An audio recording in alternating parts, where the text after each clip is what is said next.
Martins Vincent Otze, better known as VeryDarkMan (VDM), was arrested on the 2nd of May 2025 by officers of the Economic and Financial Crimes Commission (EFCC).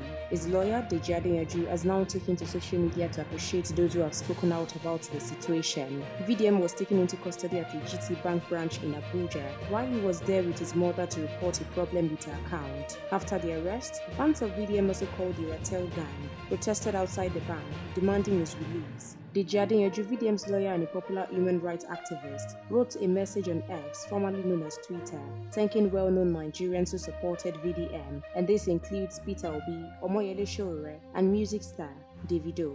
Deji said, "Kudos to everyone that has spoken up about VDM, from Peter Obi to Sowore, Davido, and everyone. We have also noted the silence of others. The impunity will go round. It's only a matter of time. Thank you Amnesty International and everyone for speaking up for VDM." While many praised Deji for standing by VDM, others had questions. Some people wanted to know the exact reason for the arrest. Others reminded everyone that VDM had previously criticized many celebrities, and that could explain why some of them had not spoken up. Music producer Sam Clef criticized Davido for supporting VDM, calling it karma since VDM has been outspoken and controversial in the past. Meanwhile, the EFCC said VDM is in their custody because of several petitions. The situation is still developing, and many are waiting for the EFCC and GT Bank to release an official statement. Until then, please ensure you drop your thoughts in the comment box section below. Please stay tuned to NaijaNews TV.